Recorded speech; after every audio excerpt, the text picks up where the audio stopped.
When you look at a new digital currency, how do you really know if it's, well, ready, if it's reliable? Today, we're digging into something specific. Yeah. The recent PiCoin smart contract mainnet test. We've got some source material confirming it was a success. Right. And a mainnet test, that's a big deal for any smart contracts where the rubber meets the road. And this specific test for PiCoin, it involved the Chainlink Oracle. Chainlink, okay, important piece there. Definitely. And there was a significant value involved too, a minimum of 314,159 USD. That's linked to PiCoin's GCV, or global consensus value. For anyone following Pi, that number, well, it jumps right out. It's part of their whole identity. Yeah, that 314,159 USD figure definitely rings a bell for the Pi community. And the sources are clear. This mainnet test, it was completed successfully. Done. Check. That's the headline, yep. But let's unpack the Chainlink part a bit more. What does their involvement really tell us? Does it make the test more solid? Oh, absolutely. Chainlink provides these decentralized Oracle networks. Think of them as secure bridges for smart contracts to get real-world data. So them being involved means this wasn't just Pi checking its own homework, so to speak. It was an independent external look.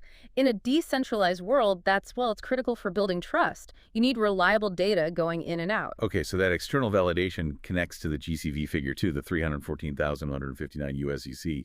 It's not just a random big number then, it's symbolic. Exactly. For Pi, that global consensus value, the GCV, it's tied right into the name, the community, the whole ethos. Using that specific value in a test like this, it really underlines their unique way of thinking about value. It's meant to come from the community consensus. It's quite a statement, isn't it? About value being community-driven, not just market-dictated initially. It is. It shows a commitment to that idea, testing it right there with that symbolic number. Right, so we have a successful test, validated by Chainlink, using this very significant GCV figure. What exactly got tested? What parts of the smart contract were put under the microscope here? Good question. The sources point to some really core functions. First off, the minting and burning mechanism. Minting and burning, like creating and destroying coins. Precisely. But in a decentralized way. It's like how a central bank might manage money supply, but without the central bank. Getting that right, making it secure on a distributed network, that's technically quite challenging. Okay, makes sense. What else? Then there's liquidity addition and removal. Ah, liquidity. So making sure there's enough available for trading smoothly. Yeah, basically ensuring the market works well, adding liquidity so people can trade without causing huge price jumps, and removing it when needed. It's about market health, stability. Got it. Stability is key.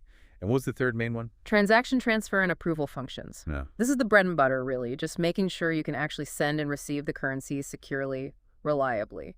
Peer-to-peer transfers, confirming who owns what, that has to work flawlessly. The absolute basics, but they have to be perfect. Exactly. The sources mention, some other functions too, but these three, minting, burning, liquidity, and transactions, seem to be the core pillars validated in this test. So for you listening, why does knowing about these tested functions matter?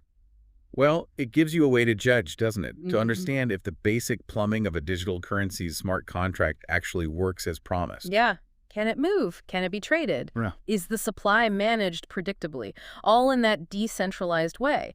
Understanding these tests gives you confidence or highlights areas to watch. And stepping back, thinking bigger picture.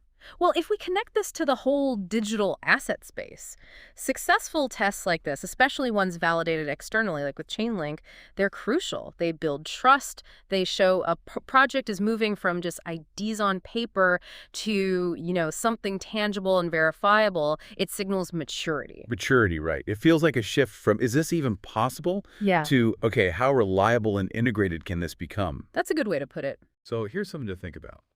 When you see core functions like these, successfully tested and validated by a trusted name like Chainlink, what does that really suggest about the potential future stability, the real-world usability of these emerging digital currencies like PiCoin? Something to keep pondering as this space keeps evolving.